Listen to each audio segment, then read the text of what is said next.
అపోస్తల కార్యములు 14వ అధ్యాయము 19వ వచనం. అంతియొకయ నుండి ఈకోనియా నుండి యూదులు వచ్చి జన సమూహములను తమ పక్షముగా చేసుకుని పౌల మీద రాళ్లు రువి అతడు చనిపోయినని అనుకుని పట్టణము వెలుపలికి అతనిని ఈడ్చిరి.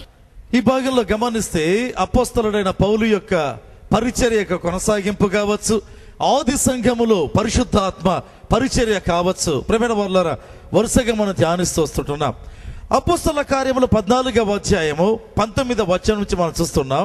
కానీ పై భాగంలో గమనిస్తే ఒక పుట్టుకతో బలహీనమైనటువంటి పాదములు కలిగిన వ్యక్తి యేసు ప్రభు శక్తి ద్వారా బాగు కావడం, ఆ గొప్ప బలమైనటువంటి అద్భుతం జరగడం మనకందరికీ తెలుసు. అదైపోయిన తర్వాత పరిస్థితులు మారడం ప్రారంభించినాయి. వాక్యంలో గమనిస్తే అంతియొకయ ఈకొనియ నుండి వచ్చినటువంటి వారు ఏం చేశారంట, ఆ ప్రాంతంలో ఉండేటువంటి జనసమూహాన్ని రేపి పౌలు శీలల మీద రాళ్లతో కొట్టి చంపేదానికి ప్రయత్నించినట్లుగా మనం చూస్తూ ఉంటున్నాం. ప్రియమైనటువంటి వారులారా, ఏ జన సమూహాన్ని రేపినారు ఒకసారి మనం ఆలోచన చేయాలి. దేవుని వాక్యాల్లో గమనిస్తే పౌలు బర్నబాలు వాళ్ళ పరిచయంలో గొప్ప కార్యాలు ఇక్కడ జరుగుతున్నాయి. అయితే ఆ యొక్క గొప్ప కార్యాలను చూచిన తర్వాత ఆ యొక్క ప్రజలు వీరికి బలులు అర్పించడం ప్రారంభించారు. అంత బలంగా పరిస్థితులు మారడం ప్రారంభించాయి. కానీ దేవుని వాక్యాలు చూస్తే ఒక టైం వచ్చింది, ఈ జన సమూహమే చూడండి. అపోస్తల కార్యాలు 14వ అధ్యాయం 11 నుంచి చూస్తాం. జన సమూహములు పౌలు చేసిన దాన్ని చూచి లుకయోనియా భాషలు దేవతలు మనుష్య రూపము తాల్చి మన ఎద్దకు దిగి వచ్చి ఉన్నారని కేకలు వేసి బర్నబాకు ద్యుపతి అనియు పౌలుకు ముఖ్య ప్రసంగి అయినందున అతనికి హెర్మి అనియు పేరు పెట్టిరి. ఈ భాగంలో గమనిస్తే ఏ ప్రజలంట ఎప్పుడైతే ఆ గొప్ప అద్భుతము జరిగిందో పౌలు బర్నబాలను చూచి వారి దేవతల పేర్లు పెట్టి వారికి బలులు ఇద్దామన్నటువంటి ప్రజలండి. అయితే అదే ప్రజలు బైబిల్లో గమనిస్తే కొద్ది కాలము గడియగానే, కొద్ది రోజులు గడియగానే రాళ్ళు రువి చంపాలి అని చెప్పి అనుకున్నా. వాళ్ళు చూచిన అద్భుతం ఏది, వాళ్ళలో కలిగినటువంటి ఒక కార్యం అందామా, లేకపోతే ఒక కనువిప్పు అందామా, లేకపోతే ఒక భావోద్వేగం అందామా, పౌలు బర్నబాలను పూజించాలనుకున్నా. ఎందుకంటే వాళ్ళ కళ్ళ ఎదుటే బలహీనమైన పాదాలు కలిగినటువంటి వ్యక్తి గంతులేయడం చూసినప్పుడు ఇదిగో ఆ దేవతల పేర్లు పెట్టినారు. ఒకవేళ పౌలు బర్నబాలు వద్దన్నారు కానీ యొక్క బలులు అయితే జరిగినటువంటి ఆ కార్యాన్ని చూసి ఎంత సంతోషించుంటారో, ఎంత ప్రభువును మహిమపరిచుంటారో. అయితే కొద్ది రోజులు అయింది, అదే ప్రజలు ప్రేమైనటువంటి వాళ్ళ రాళ్ళు ఎత్తినట్లుగా మనం చూస్తుంటున్నాం. మన జీవితంలో తెలుసుకోవాలి, అనేక సందర్భాలలో ఎవరైతే మనకు అనుకూలంగా ఉండేటువంటి వారు ఉంటారో కొద్ది కాలానికి వ్యతిరేకంగా మారిపోవడం ప్రారంభిస్తారు. ఎవరైతే మనతో బాగా మన చేతిలో చేయి కలిపి చాలా క్లోజ్ గా ఉండేటువంటి వారుగా ఉంటారో కొద్ది రోజులైన తర్వాత, కొద్ది కాలమైన తర్వాత ఏమైపోతారంటే ఒకరితో ఒకరు విభేదించడం, అధికం కావడం అనేటువంటి జరుగుతుంది.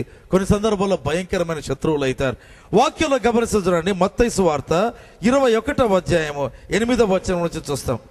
జన సమూహములలోను అనేకులు తమ బట్టలు దారి పొడుగున పరచిరి, కొందరు చెట్ల కొమ్మలు నరిగి దారి పొడుగున పరచిరి. జన సమూహములలో ఆయనకు ముందు వెలుచుండిన వారును వెనక వచ్చుచున్న వారును దావీదు కుమారునికి జయము, ప్రభువు పేరిట వచ్చువాడు స్తుతింపబడునుగాక, సర్వోన్నతమైన స్థలములలో జయము అని కేకలు వేయిచుండిరి. ఎవరా జన సమూహం? యెరూషలేము పట్టణం. ఎందుకంటే ప్రభు బేత్పగి అనే గ్రామం నుంచి ఆ యొక్క గార్ధబం మీద బయలుదేరినట్లుగా మనకు తెలుసు. ఎప్పుడైనా పట్టణంలో ప్రవేశించినాడో పట్టణం కలవరపడింది. జన సమూహములు దేవుని వాక్యంలో గమనిస్తే ప్రభువుకు జయం అని చెప్పడం ప్రారంభించారు. దావీదు కుమారునికి జయం, లేకపోతే హోసన్నా అనేటువంటి కేకలు వేయడం ప్రారంభించారు. ప్రియమైన వారలారా, ఒకవేళ మనం అనుకోవచ్చు ఈ యొక్క ఖర్జూరపు మట్టల స్థుతులను చూసినప్పుడు ఇదిగో ఎంత ఉజ్జీవం వచ్చింది. మొదటిదిగా. రెండవదిగా ప్రభువుని వెంబడించేటువంటి వారు ఎంత ఎక్కువయ్యారు. మూడవదిగా ప్రభువుని వెంబడించేవారు ఎంత ఓపెన్ గా వస్తుంటున్నారు అనేటువంటి తేటగా మనకు అర్థం కావడం ప్రారంభిస్తుంది. అయితే ఏది కూడా ఈ లోకంలో మనం చూసేటువంటి ఈ యొక్క కదలికలైనా ఈ యొక్క మూమెంట్స్ అయినా ప్రేమైన వాళ్ళ తాత్కాలికమే. మత్తయి సువార్త 27వ అధ్యాయం 20వ వచనాన్ని మనం చూస్తాం. ప్రధాన యాజకులను పెద్దలను బరబ్బాను విడిపించమని అడుగుటకు యేసును సంహరించుటకును జన సమూహములను ప్రేరేపించిరి. ఇక్కడ చూస్తే జన సమూహములను ప్రేరేపించారు. ఎవరు? ఆ యొక్క అధికారులు. ఏ జన సమూహములను? యెరూషలేములో ఉండే జన సమూహములను. దేనికి ప్రేరేపించారు? ప్రభువును సిలువ వేసడానికి ప్రేరేపించారు. ఎగ్జాక్ట్ గా 5 రోజులకు ముందుగా ఏ ప్రజలైతే ఖర్జూరపు మట్టలు పట్టుకున్నారో, ఏ ప్రజలైతే హోసన్నా అనేటువంటి కేకలేయడం ప్రారంభించారో, అదే ప్రజలు ప్రేమైనటువంటి వాళ్ళారా ఇప్పుడు అంటున్నారు చేతులు ఒకవేళ ఎత్తి సిలువ వేయమంటున్నారు. ఏమైపోయింది 5 రోజుల్లో? ఒకప్పుడు వారికి ఉండేటువంటి అభిమానం, ప్రేమ, ఆరాధన భావం అన్నీ ఒక్కసారి ఏమైపోయినాయి? దేవుని వాక్యంలో మనం గమనించినట్లయితే ప్రజలు ఎంత మారిపోతారు.